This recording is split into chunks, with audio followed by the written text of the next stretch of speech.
你是说离哥手臂上有和彩莲手臂上一样的昙花烙印？没错。你对离哥了解多少？了解的不多，他刚来，平时也不爱说话。但是我听花娘提过一嘴，他是被家人卖到万国巷的。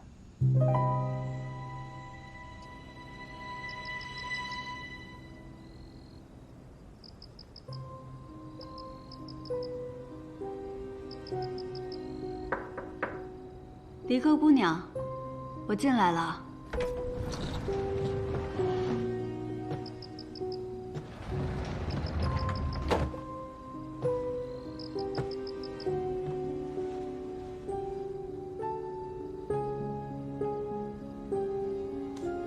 离哥姑娘，刚刚有没有受伤？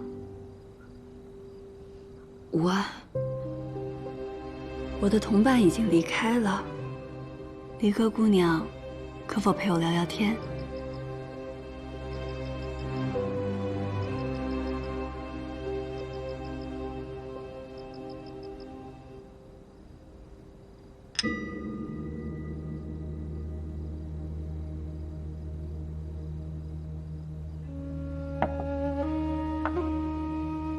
光喝酒多无趣啊！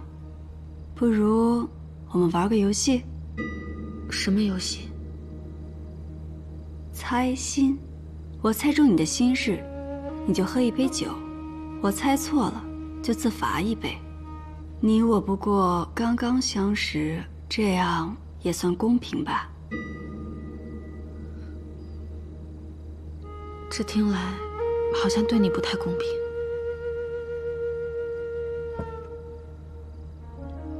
第一杯酒。你跟我说话时虽面带笑意，可心中却极为痛苦。你的手还常常发抖。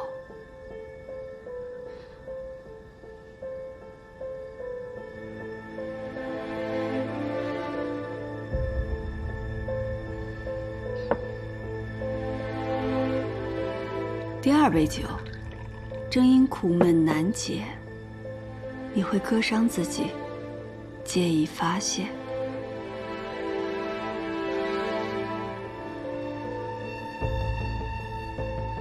第3杯，你究竟是什么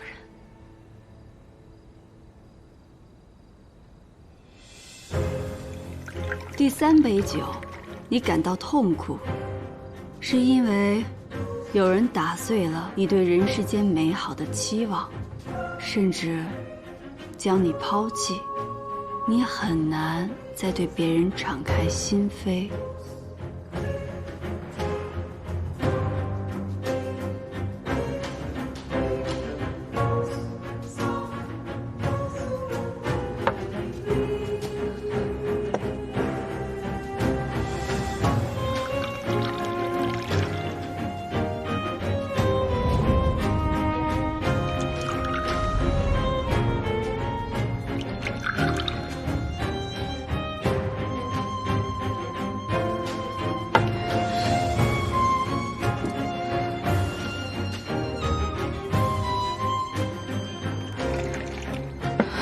人言可畏，更甚于灾病，所以我从不与他人交心。可没想到，与你不过初相识，便被你看穿了心思。你刚才不是问我是谁吗？我叫叶平安。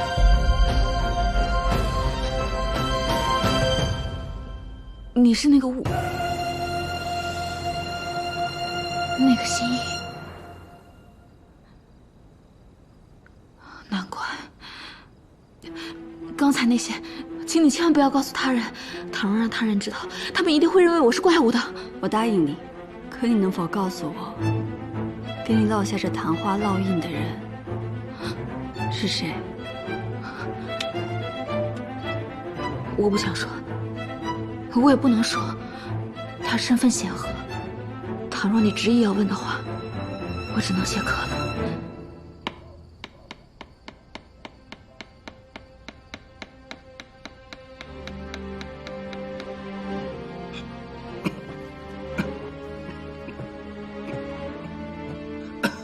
父亲在雕刻什么？千秋阁，千秋万岁之意。若圣上喜欢，待佳节便献给圣上；若不喜欢，为父只能自己留着了。精雕细琢，在这紫檀木上雕好千秋阁，恐怕得花上1年的功夫。到时圣上见了父亲这份心意，必定龙颜大悦。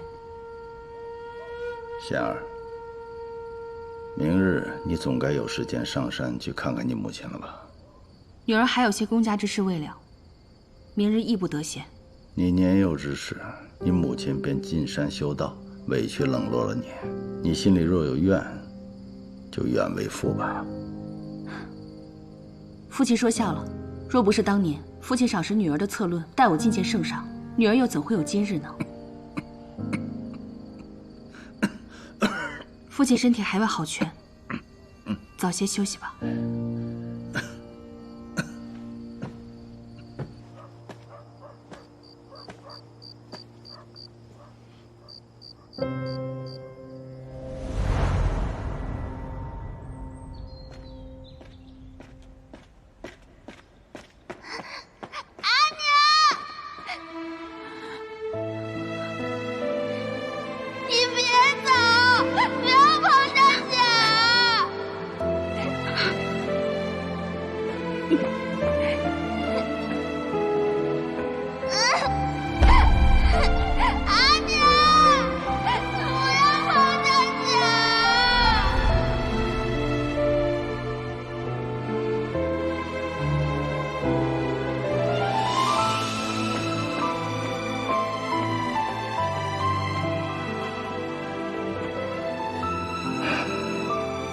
从此以后不许再提娘娘。起来，起来，随你。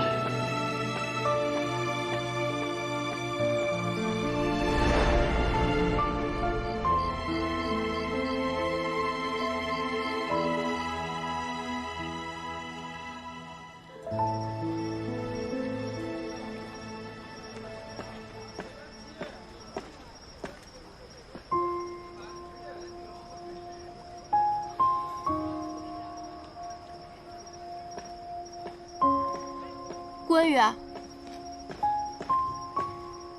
你这个花灯倒是挺别致的。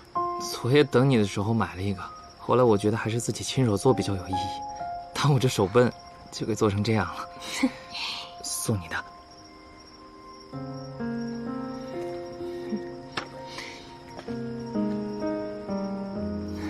你看，这月影美吗？很美啊。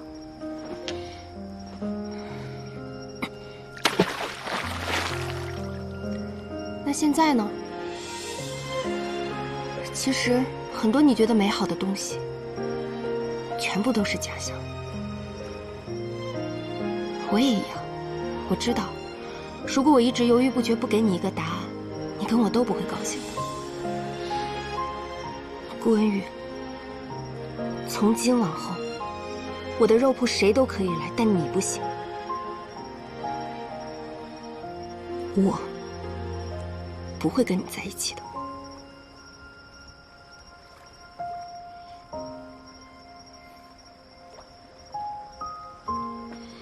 你的顾虑是和玉石案有关吗？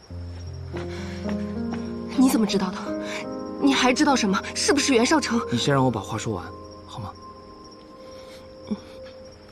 我从出生起便是贱民。12岁那年，我被人从盲沟买走，就被关进了一座宅子，过着暗无天日的生活。只要犯错就是一顿毒打。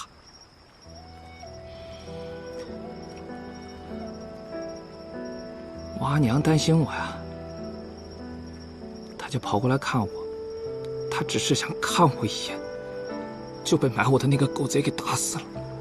我冲上去跟他拼命，若不是少卿救了我真不知道我现在会是什么样子。所以假象也好，真相也罢，过去的经历都是我们的一部分，不用逃避。我从来就没有逃避过。这些年我一直想要回家，想要跟我阿爷相认，但是我不敢，我也不能。我只能每天带着阿爷送我的吊坠，假装他还在我身边一样。顾文宇，我跟你都生活在痛苦之中，你帮不了我，就像我也帮不了你一样。我尊重你的选择，但我对你不仅有喜欢，还有敬意。所以你以后不论做出什么样的决定，我都希望一直陪着你。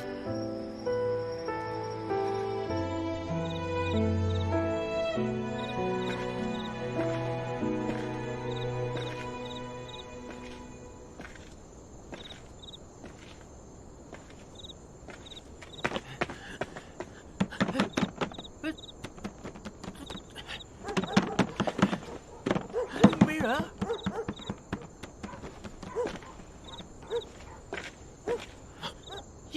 叶喜，哎呀，是你们呀？这大晚上的干什么呀？是我拉他来的。这2天他又发病了。我什么时候发病了？没病，你今天晚上跟人家起哄，想去闹来着。你瞎说什么？发生什么事儿了？都别动！你们再往前一步，就是逼死人了！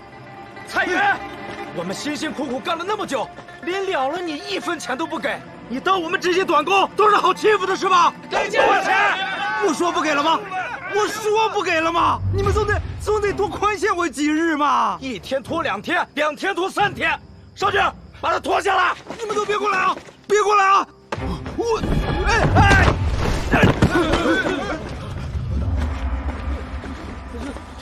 他怎么不动了？让一让，我再看看。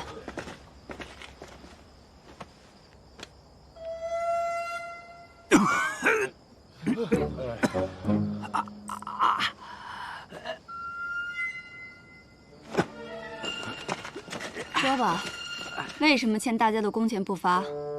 我带钱去赌方输了。继续编。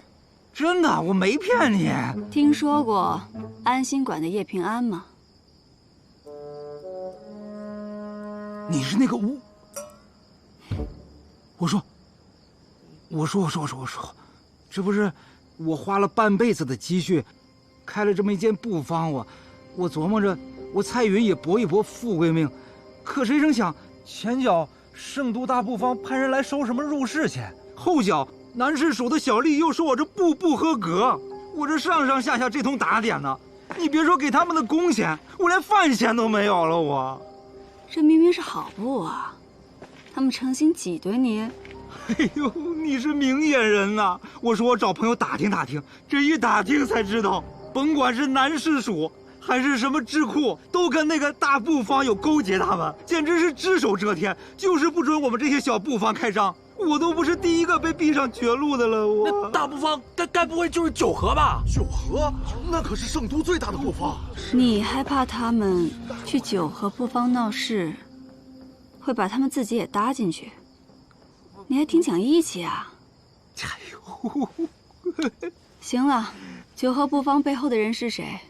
还不是圣都第一富商，也是皇室宗亲，琅琊郡王李宗旭。李大善人，那不可能啊！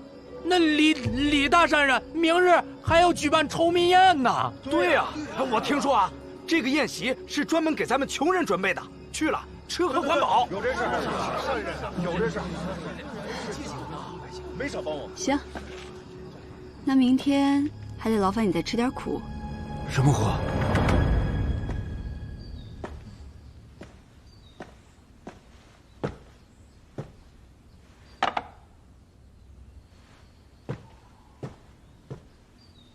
贺生，你要当爹了。真的吗？我们袁家要有孩子了，我袁和山要当爹了，我袁和山要当爹了。白生，日后家里的苦活累活都我来做啊。还有，从今往后我滴酒不沾。这个是你说的？我说的。贺生，现在我们有了孩子，我们去安静的乡间过日子，好不好？可少长怎么办？他经常冒险行事，我在，他还能有所顾忌。我若走了，他只会更加肆无忌惮，早晚会惹祸上身。我不能抛下他不管。贺生，我知道你对他放心不下，可你总不能一辈子都守着他。不管怎么样，你都要让他知道我们的想法，好不好？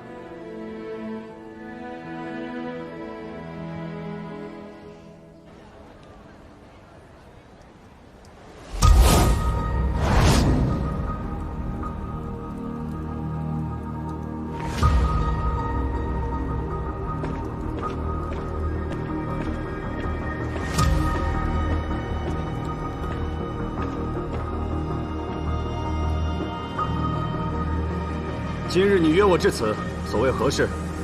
我想看看你的拳脚，是否如同你的为人一样废了。今天，你必须与我一战。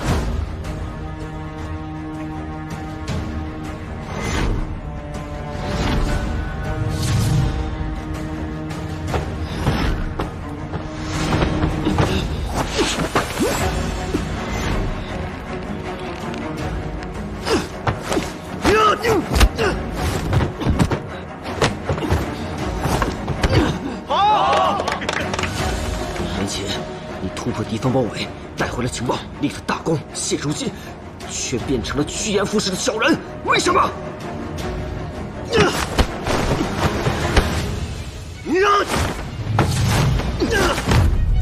小人如何？趋炎附势又如何？是怕我终有一天会对你构成威胁吗？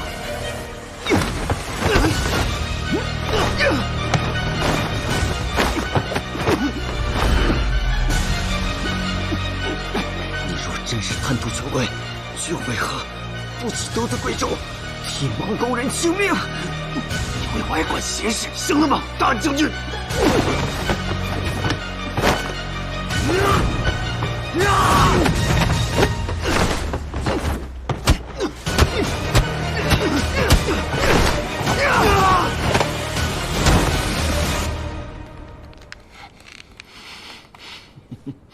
你还是你，你也一样。好，太好了！此次回来什么目的？我以为凭我们的关系，我不说你也能猜出来。我明白了，下次请你喝酒。好啊，我可要喝最好的酒。管够。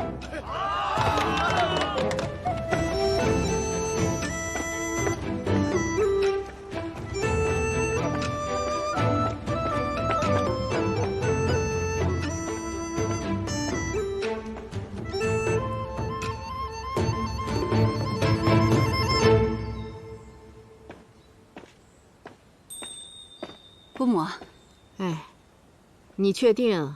你看清离哥的那个烙印和采莲还有阮琴的都一样？七叶昙花纹不会有错。离哥一定知道那个人的更多消息，只是他现在心中有郁结，不愿与我深谈，得慢慢来。不过什么？我有种说不上来的感觉。之前多番查探都没有线索，现在却突然撞上了，似乎有些过于巧合。要我说，这就是老天爷冥冥之中在保佑你。对了，晚上回来吃饭吗？不知道呢，我得盯着郭毅他们讨工钱。你说你好好的一个新医，怎么还帮人要上债了？医心在于医人，眼下这些工友皆是被生活所迫，讨债是为了解他们的心结。我走了。哎，平安，自己多加小心。嗯。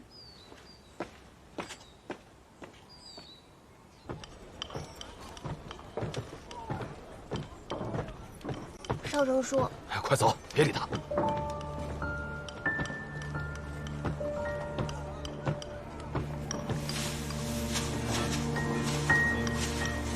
我说，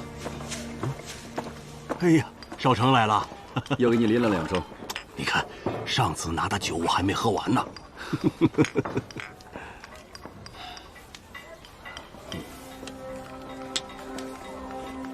这块给你，我总共打了3块。我和和生啊，一人也有1块，我们一家人该有件属于我们自己的东西了。好啊，好。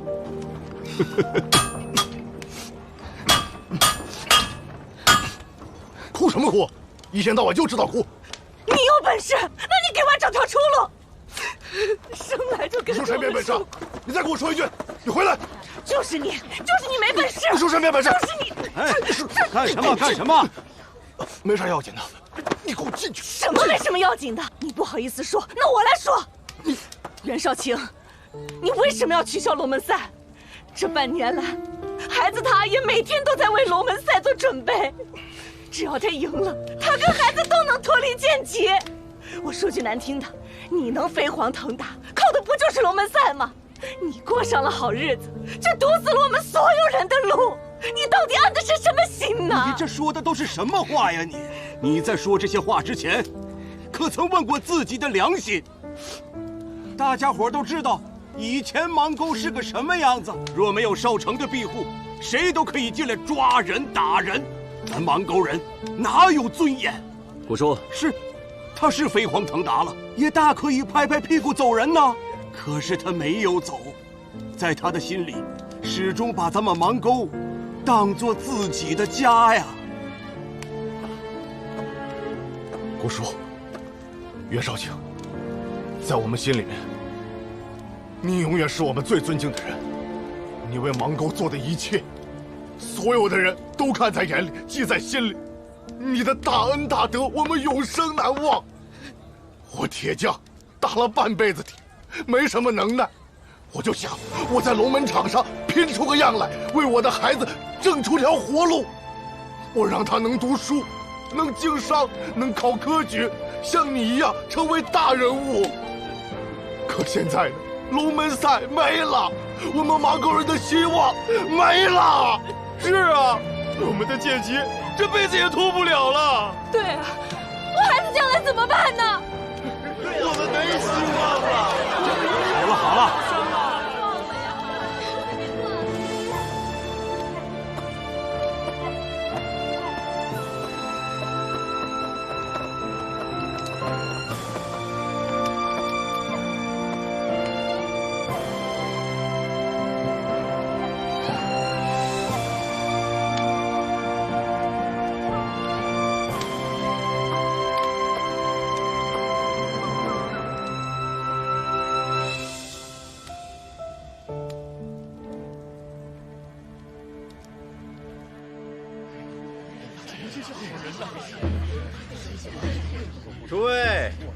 诸位，去年扬州决堤，淹没了大量盐田，是李大善人解了圣都的盐业之危啊！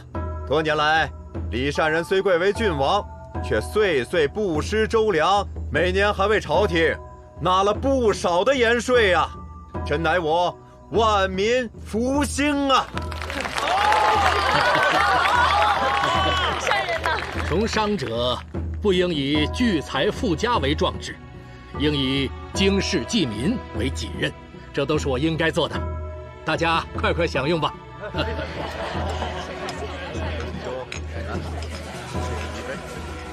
将军，这徐青看来和李宗旭经常有往来啊。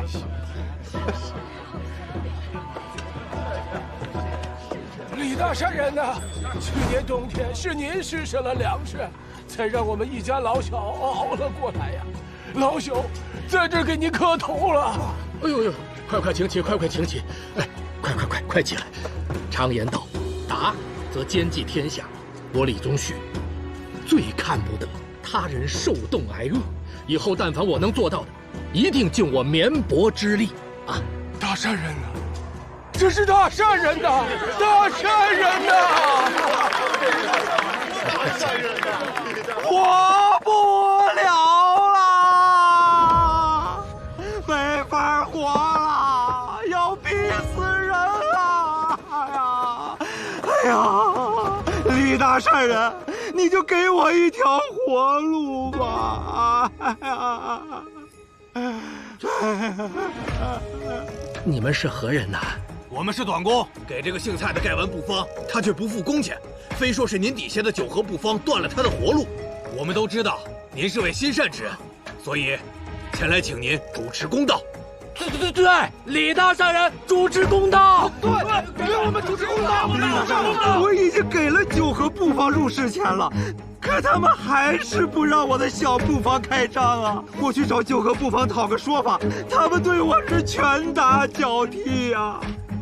我今天这身校服是给我自己穿的，你要是也护着他们，我就死在你面前得啊！想不到今夜还有闹场子的，将军，那我们还要不要盘问徐青有关泾原之战的事？算了，今夜先别打草惊蛇，你先回去，等布书到了，我再和徐青好好聊聊。是。我说你这个老人家，九合布方是我管着的，根本就不可能有这种事情发生，你少在这胡说八道。我胡说八道？哎，谁要是说瞎话，天打雷劈呀！我这伤能是假的吗？大家伙瞧一瞧，我这脸上这伤能是假的吗？有假吗？阿爷，胡说！这九合布方的掌柜的，他用脚踩着我的脸打我呀！哎，你要是不信，你把那掌柜的叫来当面对质。这九合都打人了，还有什么事情他们做不出来啊，是不是？是不是？大家静一静。西行霸市，看来是真的吧？我李宗旭，经商一向以和为贵，绝不允许欺行霸市的行径出现。如果九合布方底下真有人乱了规矩，我一定重重惩治。欠了你们多少工钱？每人170文钱，我们12人，共2贯又40文钱。这是契约。好，你们的工钱我付了，另外再多加10贯，算是补偿。哎呀，不愧是李大善人呐！大善人呐！大善人，好人呐！好人呐！这是李大善人呐！好人呐！无论九合布方欺行霸市，与他这位李善人有无直接关系？像他这样广施善行的人，最在意的就是名声。所以明日，你们1要趁人多之机，2要捧他之名，3要素惨之实。这件事就能尽快得到解决，且皆大欢喜。李大善人，我替咱们这些短工谢谢您了。对对，能遇到李大善人这样的大好人，可真是咱们的荣幸啊！荣幸。既然又成了件好事，大家一起举杯，共贺五谷丰登，国泰民安。干！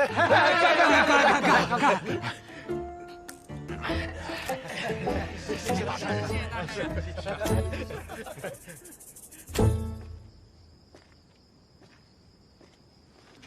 若是没猜错的话，今夜的这出好戏，是你替短工安排的吧？武将军，你怎么会在这儿？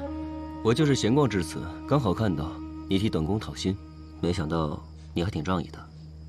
老有所得，天经地义。他们心安则意平，心静则无疾。我听显儿说，武将军也常在所住营地接济流民，还带头开荒种地。你这可是仁义之举啊！不过是杯水车薪罢了。士族中的某些人不仅坐拥田地之利，还倒逼农户贱卖良田，因此流民不绝啊。听起来，武将军有些灰心。那你呢？就算一时帮短工讨了公道，可欺压平民之事屡见不鲜。难道你从未灰心吗？我只是觉得，碰到了，能帮一个，是一个。此番回到圣都，能结识你这样的朋友，也算是不虚此行了。择日不如撞日，你我不如去找显儿，一起喝一杯如何？好。在那儿呢，就是他，就是他，就是他。你们要干什么？他是我们短工的恩人。恩人，幸亏有叶新一，我们才能讨回工钱。兄弟们，谢谢叶新一！谢谢叶新一！谢谢叶新一！兄弟们，日后我们绝不许有人再说那安心馆的坏话。对，不许再说！不许再说！不许再说！让！瞧你们粗手粗脚的样子，别把我的恩人吓着了。抱歉。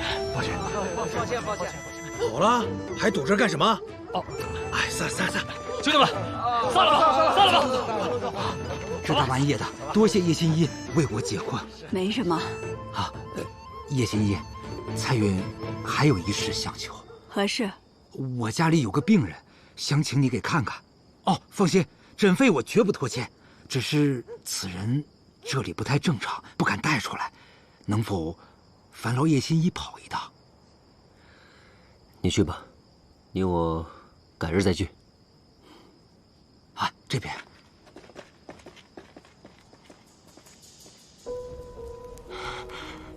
几年前，我在大街上看见他被几个地痞欺负，打得浑身是伤。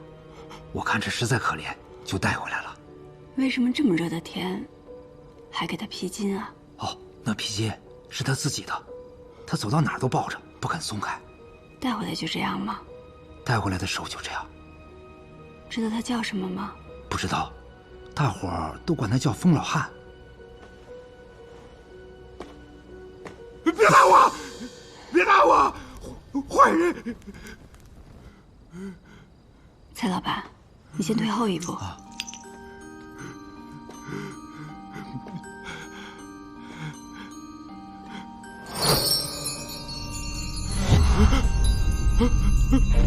你的披肩很好看，是你自己织的吗？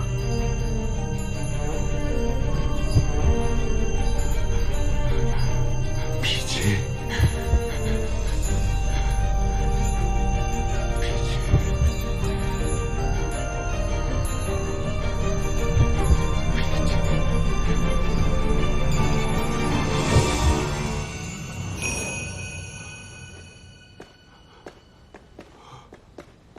他现在神志不清，这种情况只能一点点来。我会定期来给他诊治的，但有一点，不能让他再受刺激。哦，那他能治好吗？我只能尽力而为。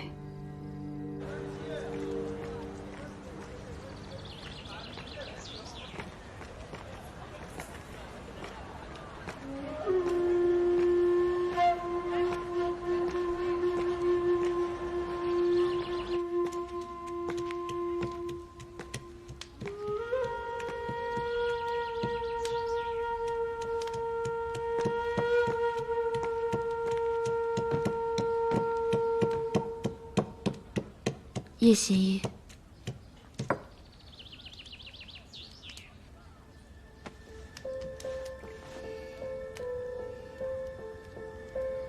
你终于肯来找我了。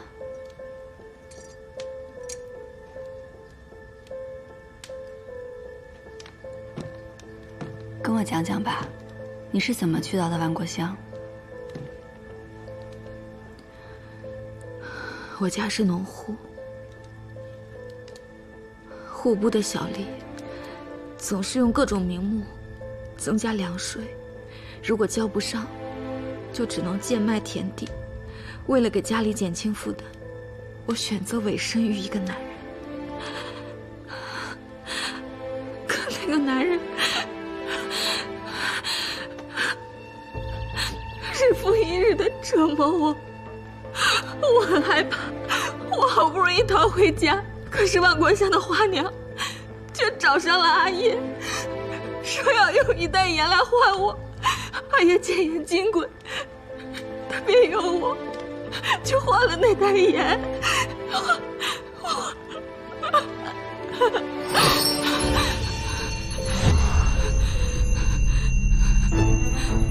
闭上眼睛。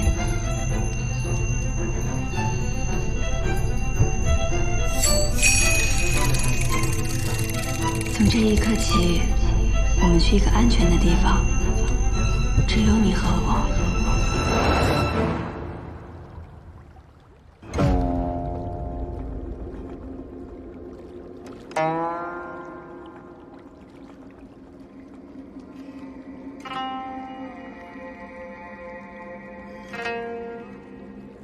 我能感受到你的痛苦，这里很安全。 你想说什么都可以。我觉得这个世界上已经没有人需要我了。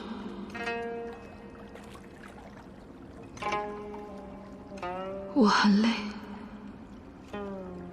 我真的觉得活得很累。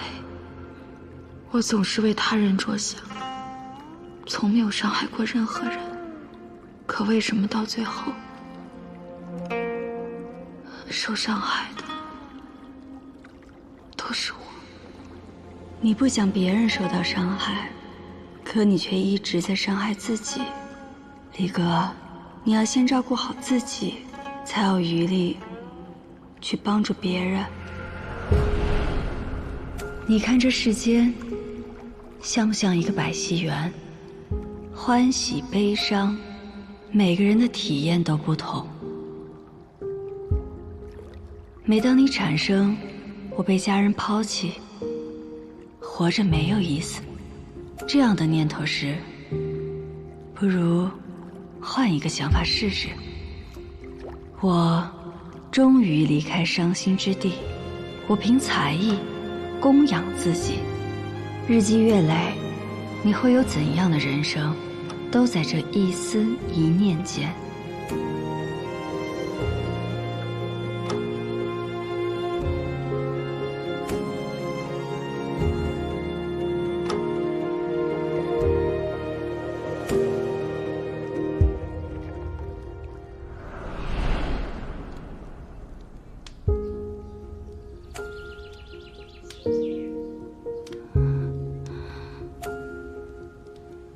感觉好些了吗？感觉好多了，好像心里面有一块大石头放下了。往后你要照顾好自己，若心绪再有反复，随时来医馆找我。对了，叶心怡，你之前看到我手上的烙印，为什么想知道那个人是谁啊？因为受到伤害的不止你一个。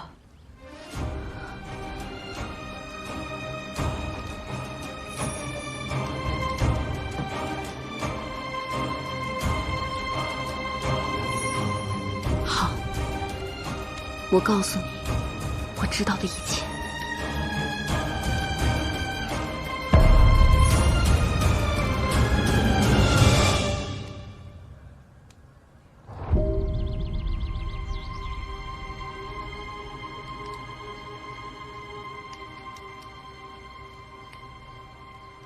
半年前，我委身的那个男人，就是琅琊郡王李宗旭。被他染指的女子，都会被烙上昙花印记。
往事成灰，碾落成泥，如烟旧梦不可及。渐远的呼吸堆叠成疏离，思念成片绵为体恤，纷愁乱絮不成句，回眸间已无前尘。